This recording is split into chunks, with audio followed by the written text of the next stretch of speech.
안녕하세요. 바른투자 커뮤니티 주식부장 양승소 멘토를 맡고 있는 이빨톡톡입니다.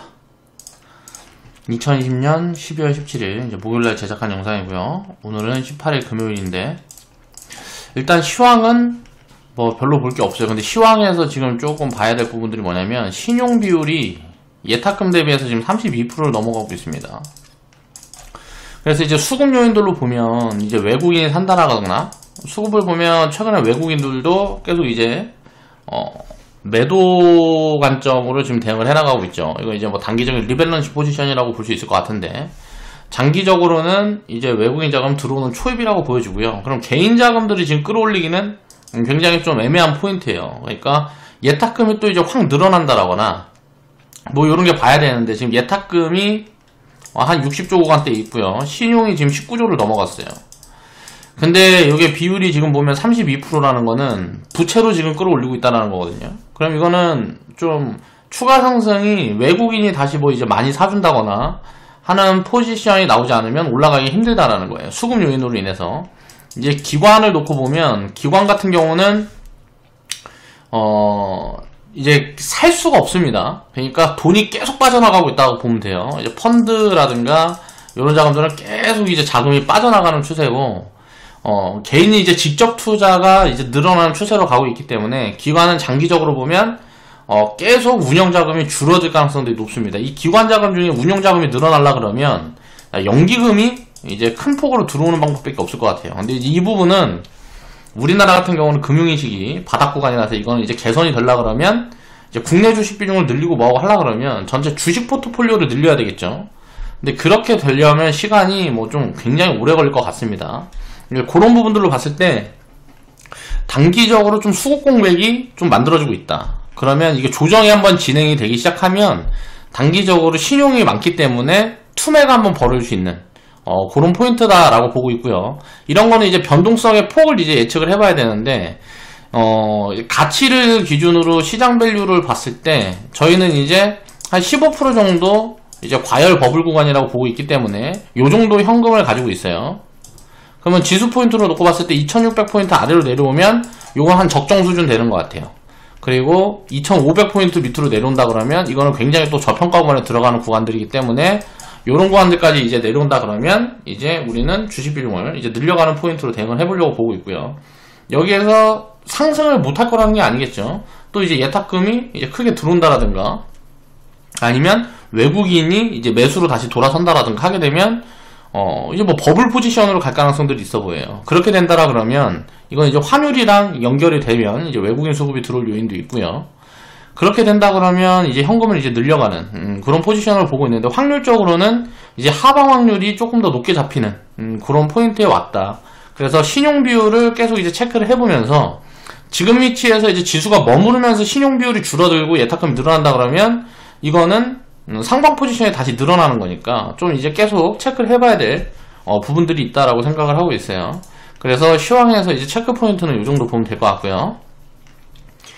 세로닉스 349% 수익 인증해주신 회원분이 계셔서 세로닉스 수익 인증해주신 회원분들이 계셔서 이슈를 한번 볼까 합니다. LNF에서 1조 원대 공급 계약 이슈가 나왔어요. 그러면서 이제 급등 포지션이 나왔는데 오늘은 이제 이 모회사에 대한 지분 가치에 대한 이야기를 좀 해볼 거고요. 그 다음에 이제 2차전지 업황에 대해서 제가 가지고 있는 스탠스를 좀 이제 정리를 해볼까 합니다.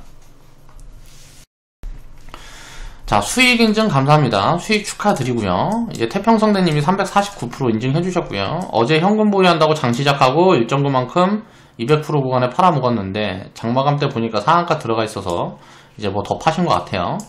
오늘도 감사하게 일정금만큼 매도했습니다. 수익 감사합니다. 라고 코멘트를 달아주셨고요.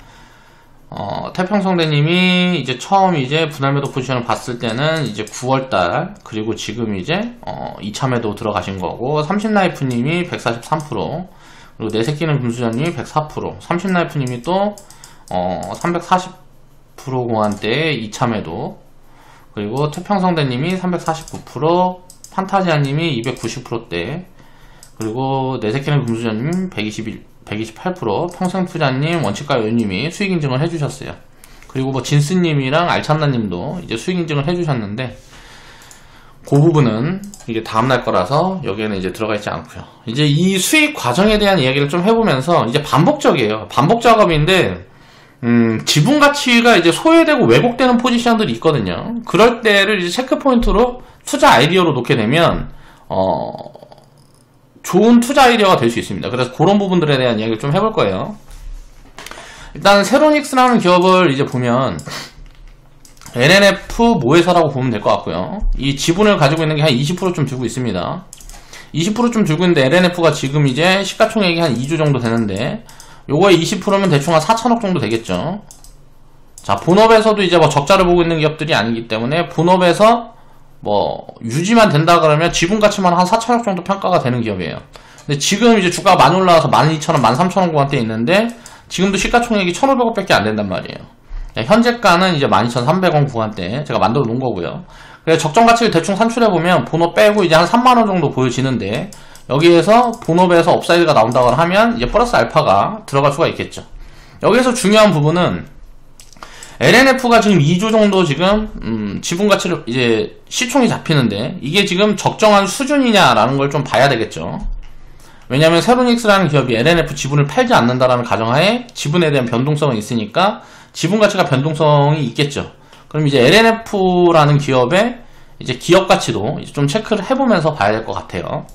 처음에 이제 추천드렸던 구간은 이제 3,000원 근방에 여기에서 이제 이런 부분들을 보고 이제 추천을 드렸던 거고요. 그러니까 LNF보다 훨씬 저평가돼 있다 그래서 이제 추천을 드렸던 거고요. 주식 부장 송수에는 이제 추천을 못 드렸던 이유가 이제 섹터별 비중 때문에 이제 추천을 못 드렸었고요. 두 번째 이제 추천을 드렸을 때가 이 정도 구간인데 이때 삼성 SDI라든가 이런 게 신고가 흐름들이 나와서 이거 2차전지 섹터 보면 생각처럼 조정 흐름이 진행이 되지 않을 수 있겠다. 그래서 저평가 기업들을 좀 추천드리면서 추천을 드렸었고 이때도 주식 부장 송수에는 요 종목 말고 다른 종목들을 먼저 이제 추가해 나가면서 이제 섹터별 리밸런스 포인트 때문에 이제 추천을 못 드렸던 종목이에요. 보면 제가 이제 1차 영상에서 이런 그림을 딱 그려놓고 요 자리 이탈을 해주면 굉장히 좋겠다. 여기에서 사고 싶다라는 코멘트를 드렸는데 이때 당시에 삼성 이제 10월달에 좀 조정이 있고 이제 한번 투매가 좀 만들어지고 하면 조정이 좀 이어진다 그러면 요런 자리가 올 수 있을 거라고 생각을 했거든요. 근데 역시 삼성 SDI가 신고가가 나오고 하면서 2차전지 섹터가 다시 달리려는 흐름들이 좀 이제 시그널로 포착이 됐어요. 그래서 저평가 기업들을 일단 담아야 되겠다 라고 해서 2차전지 관련주들을 조금 이제 편입해가는 포지션을 취해가면서 이 자리에서 이제 또 추천에 나갔었던 거고요. 처음에 추천을 드렸던 근방은 이제 3,000원 근방이었고 이제 두 번째 추천을 드렸던 구간은 이제 뭐 5,000원, 6,000원 근방이었어요. 근데 지금도 보면 적정 가치를 놓고 보면 아직도 상승률이 이제 100% 이상 보여진다라고 볼 수가 있잖아요. LNF라는 기업의 가치가 2조 이상이다라고 우리가 생각을 했을 때요. 그러면 요거는 단기적으로 급등 포지션이 나왔기 때문에 이제 분할 매도 사인은 드렸는데 지금 위치에서도 기간 조정이라든가 뭔가 만들어지면 밸류 매력이 있는 구간이기 때문에 신규 편입이 가능한 구간이라는 거예요. 그냥 올라가 버린다 그러면 가진 자 영역인 거고 조정이 나와서 또 어느 정도 좀 쉬어준다. 몇 달 쉬어준다. 한 1년 쉬어준다 그러면 또 좋은 포지션들이 올 수가 있겠죠. 자, 지분 가치에 대해서 이해를 하자. 이제 처음에 유비쿼스라는 기업을 유비쿼스하고 유비쿼스 홀딩스라는 기업을 이제 추천을 드렸을 때를 보면 2017년도 18년도에 유비쿼스라는 기업을 먼저 추천을 드리고요. 유비쿼스가 움직일 때 이 지분 가치를 생각을 해서 이 모회사를 이제 편입사를 드렸단 말이에요. 그 다음 유비쿼스 홀딩스 같은 경우는 제가 생각했을 때 버블 구간까지 올라왔다라고 생각을 하고 있습니다. 지금도 버블이라고 생각을 하고 있어요. 그래서 이제 파동이 이제 한 1000% 파동이 나왔는데 요런 게 이제 항상 반복된다라는 거죠. 이런 패턴들이 보통 많이 반복이 돼요. 보통 이제 자회사가 먼저 이제 주가가 움직이면서 업황을 타고 이익이 늘어나고 뭐하고 하게 되면 가치 반영이 먼저 된 다음에 요 가치 반영이 된 다음에 이제 소문이 나는 거죠. 이 회사의 지분을 누가 갖고 있다. 그러면 이 지분 가치가 올라가니까 이 기업은 어때요? 갖고 있는 지분 가치가 올라가는 거죠. 이제 자회사의 지분 가치가 올라가게 되면 그런 부분들이 부각을 받는데 부각이 좀 과하게 되면 당연히 버블 포지션으로 들어가는 거고요. 유비쿼스 같은 경우는 여기에서 이제 또 추천을 드렸었는데 지금은 어때요? 이 모회사보다 자회사가 훨씬 싼 거예요. 그렇다 보니까 유비쿼스가 세게 움직이는 거고요. 유비커스도 여기에서 이제 또 추천을 드렸었습니다.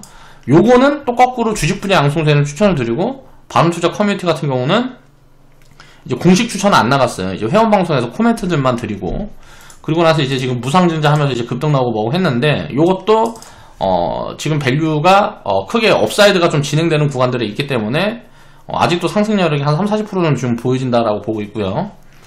자, 이런 것들을 이해를 해야 된다는 거죠. 이 경험을 이해를 해야 돼. 이 경험을.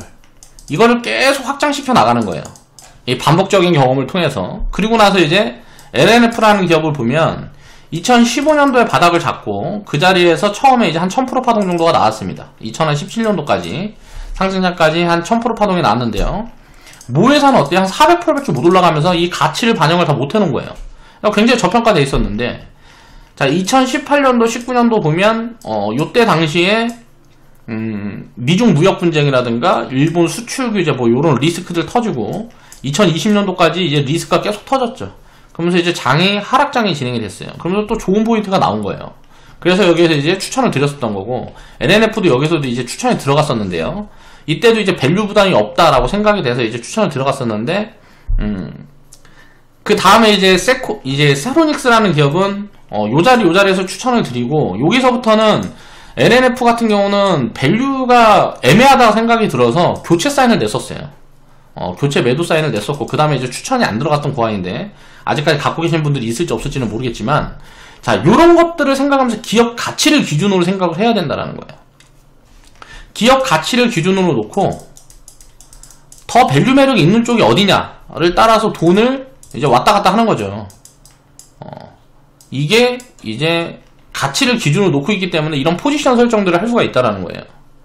지금 뭐 삼성전자 주가가 많이 올라가고 뭐하고 하면 저 같으면 삼성생명을 산단 말이에요.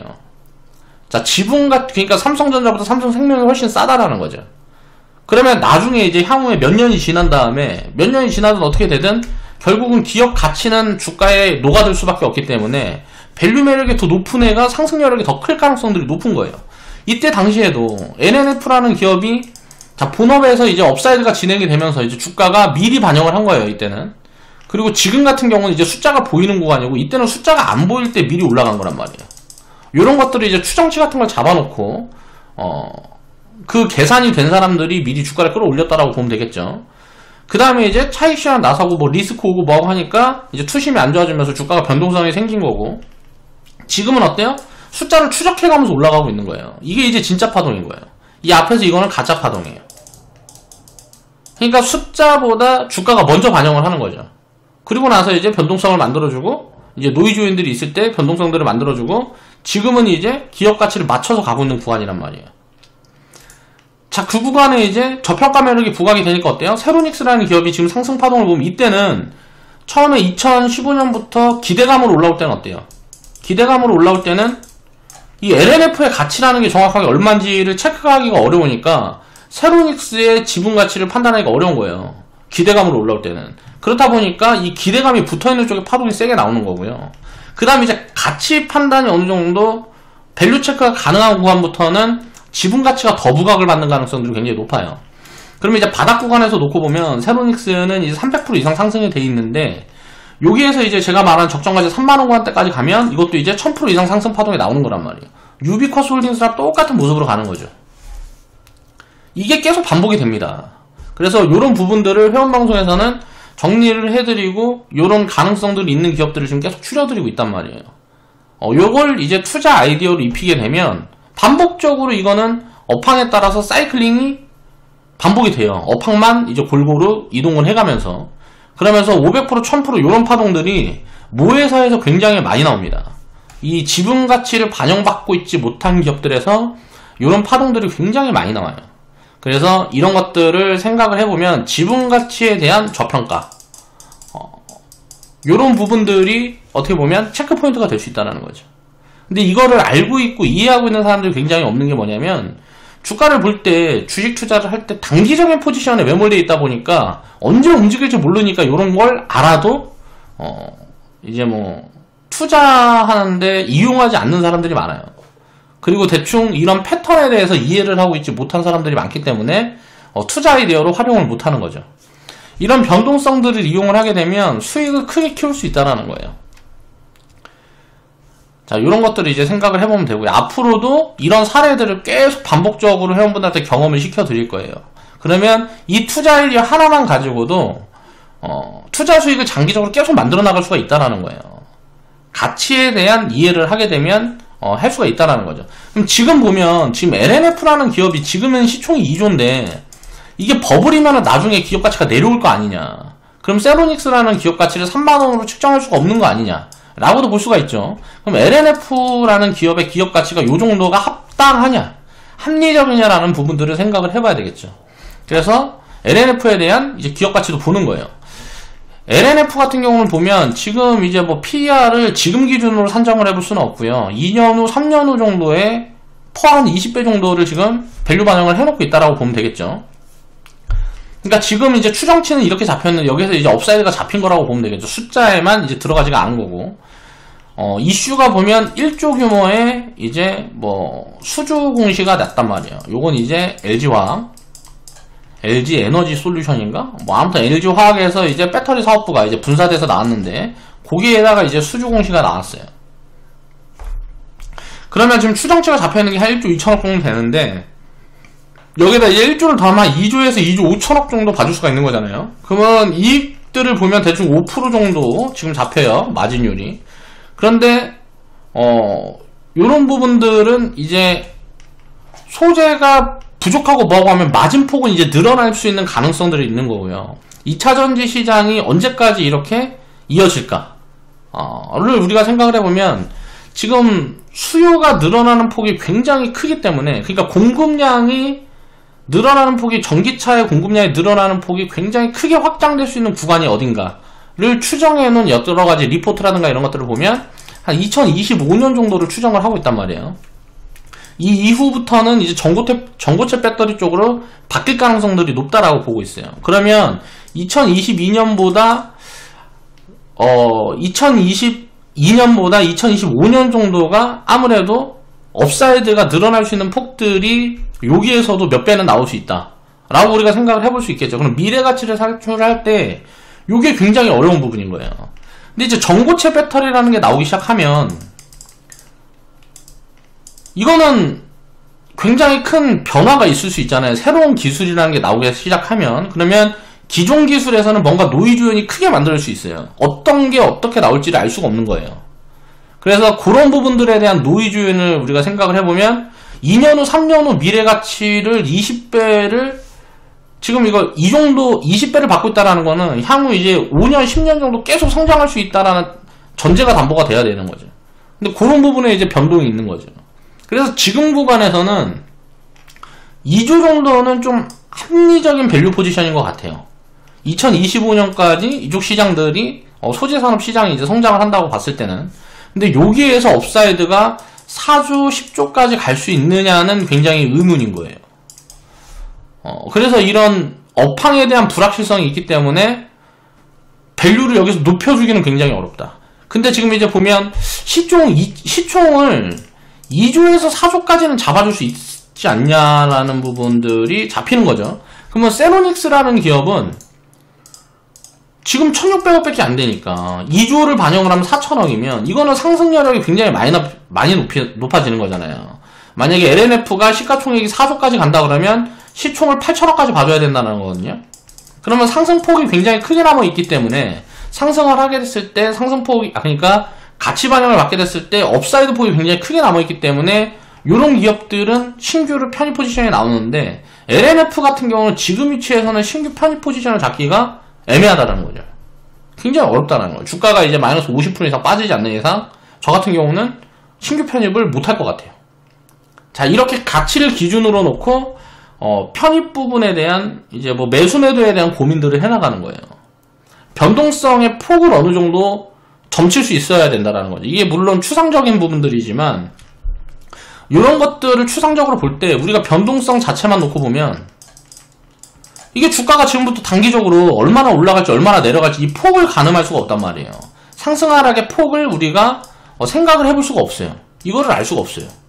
근데 가치를 기준으로 하면 변동성에 대한 폭을 예측해 볼 수가 있다는 거죠.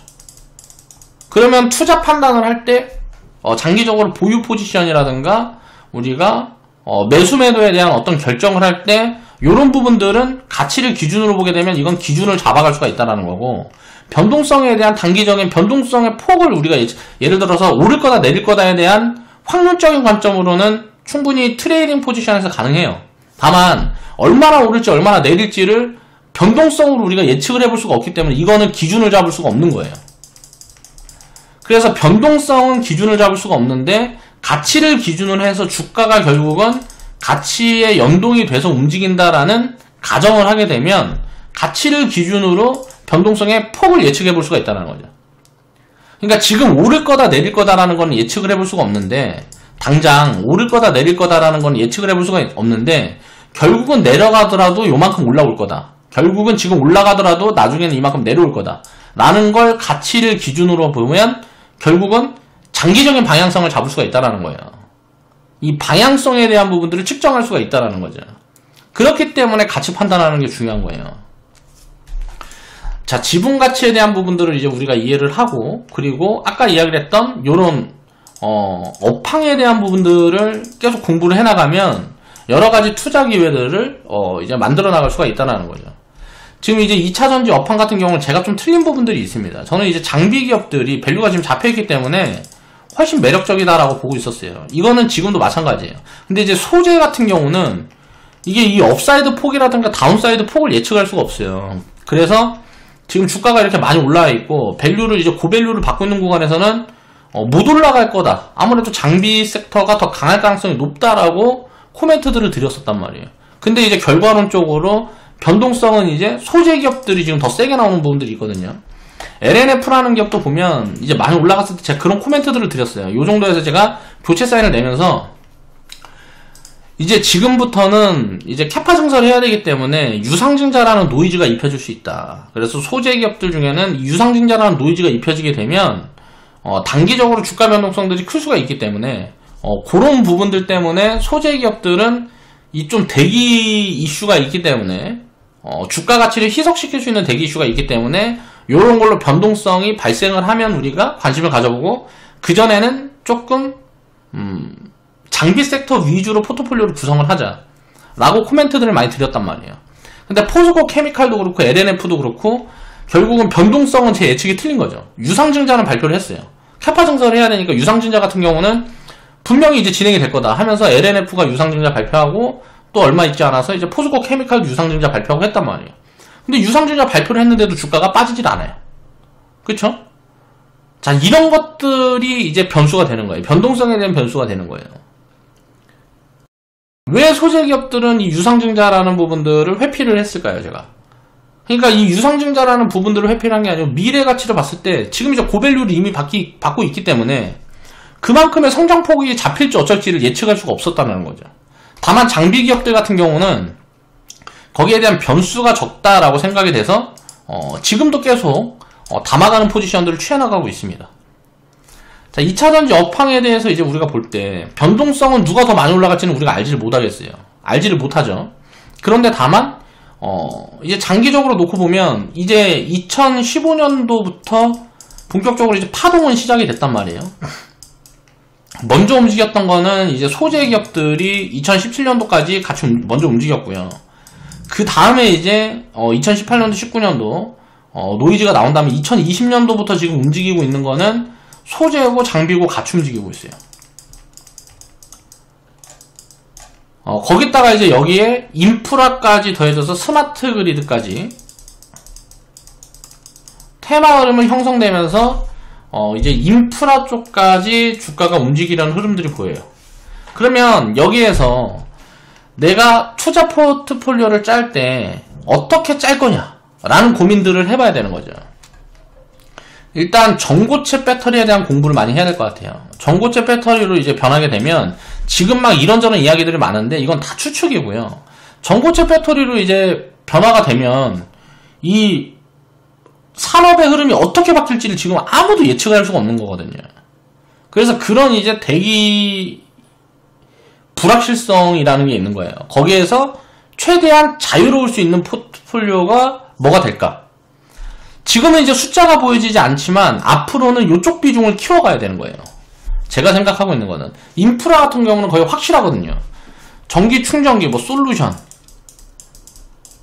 뭐 서비스, 그리고 무슨 뭐 전기, 충전기, 뭐 전력, 뭐 전선 등등이 있겠죠. 요런 쪽들은 큰 변수가 없어요. 이 인프라라는 건 무조건 깔려야 되는 거니까. 그러면 요쪽에 변수가 없는 쪽에 포트폴리오를 비중을 조금씩 옮겨가는 포인트들을 이제는 고민을 해야 되는 거예요. 아직은 이제 숫자가 안 보여요. 이제 숫자가 보여지기 전에 아마 주가는 많이 움직일 거고, 숫자가 보여지기 시작하는 시점부터는 주가가 오히려 빠질 가능성도 높다라고 보고 있습니다. 그럼 그때가 이제 그 왜곡 포지션이 투자 포인트라고 보고 있어요. 이제 옮겨가야 될 시점.